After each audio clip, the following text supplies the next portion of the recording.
what about guys approaching girls in the gym? I met my husband at the gym. I thought you went on a date, a walk. As our first date. Right, we didn't meet on a walk. I see. Yep. Okay.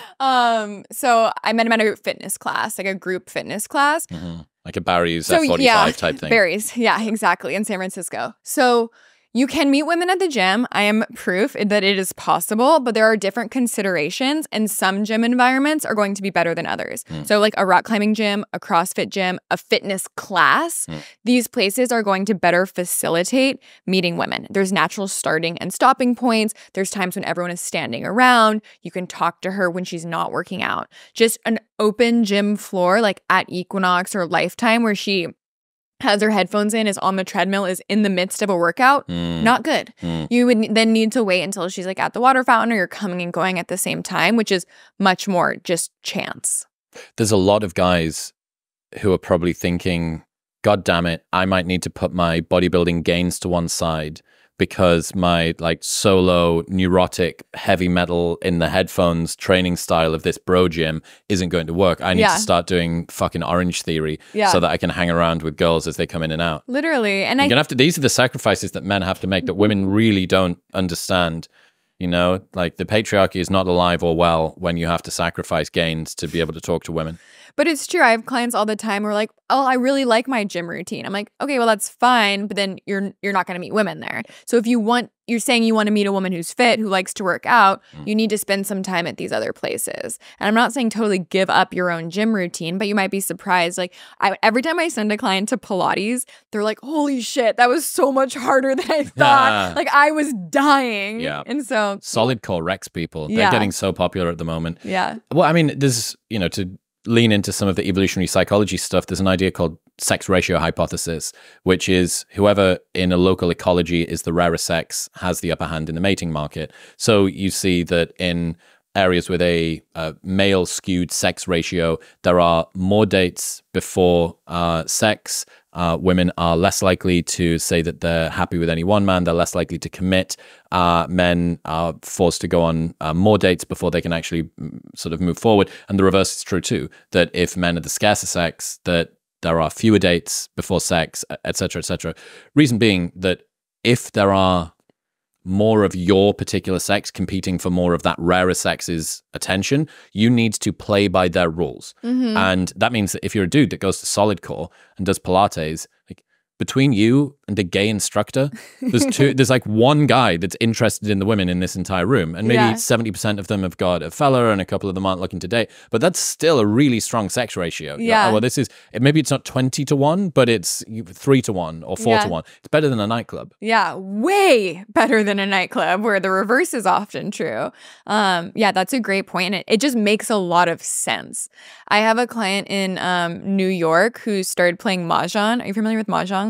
It's like a board game? It's like with these little domino pieces. It's from China, but they have an American version. I'm actually very into it myself right now. Okay. But talk about a good place to meet women. He's like a Brooklyn Mahjong meetup, and he's one of 4 dudes, and there's 100 women there. And he had like 3 girls give him their number and be like, you should join our Mahjong group, like trying to get a guy in. Wow. Well, I mean, run clubs at the moment are just so popular right now. The hottest thing in the world. Did you see there was a great meme that came out a couple of weeks ago that said over-sexualized run club starter pack? And it was just all of the different, it was like Ketone IQ, Element was in there, an Andrew Huberman podcast. It was really, really good. But yeah, I think, I was trying to deconstruct why I think run clubs have become so popular. And I think that a big chunk of it is that non-weird opportunity to stand around before and after and talk. Like it's like a social club masquerading as a fitness pursuit. Yeah. And it gives people the legitimacy to go and do something. Because if it was just, let's meet up in the park and stand around for a bit, everyone would feel weird. But if it's couched in, we're going to get our 5K in. Like, all right, fine, I guess. I mean, the 5K is what, 25 minutes of work? Yeah. It's fuck all. And then people stand around again and go, okay, well, I can get her number. And it's amazing. She's that chick from last week. She's got that sports bra on again. Yeah. And you're seeing the same people consistently, which also makes it way easier. Good opener to use. I feel like I've seen you before. My name's Blaine. Yep. Like I've seen you here before. You leverage that anytime you've seen a woman more than once as an opener. That's a great familiarity. Yeah. Yeah. But yeah, I love a run club because also you're weeding out people who don't have any interest in health. You know, it's like-minded people are going to go to a run club. If you're up and awake in a park at 8 a.m. on a Saturday and someone else is too, you can probably tell quite a lot about the way they didn't go out last night, unless they're hanging. They didn't go out last night. Yeah. They probably care about their health. They're probably quite reliable. They've probably got a relatively normal job. That's pre-selection. Yeah. And I find so many people are just getting over the drinking culture and not wanting to just meet people at bars or hang out at bars. Or if we stand around in a park after work, then it's the expectation is usually, oh, okay, like there's drinking involved or there's something to eat or drink. And that's not necessary to meet people. And I think a lot of people, one, want to get off the apps, and then two, don't want to be drinking. So things like run clubs or pickleball or rock climbing are great places to meet people. Yeah. CrossFit, for me, when I started doing CrossFit, was outrageous for dating. Really? Yeah, just because it's all co-ed. Yeah. A lot of the people, especially as dudes, a lot of the dudes that do CrossFit are already married because it does take quite a lot of dedication, and it's kind of hard, and it's the sort of thing that a man who feels like he's given up all of his pursuits in other areas of life would decide to apply himself to. Yeah, for 1 hour a day, I can regain some control when I don't have to change nappies or you deal with shit from work or, you know, take the bins out. So you actually have, although it's still probably about 50-50, maybe sex ratio, maybe a tiny little bit more skewed male.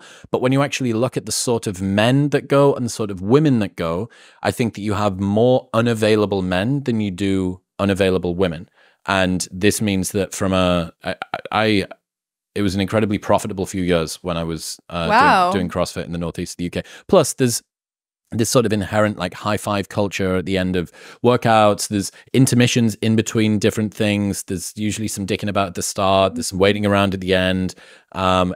You are training between 2 and 5 times a week doing classes. So the consistency that you see people with, you don't have to wait 1 whole week until Run Club comes back around again. Yeah, I love all of those points. And even something that gets you touching somebody, like a fist bump or a high five, actually goes a really long way, to your point.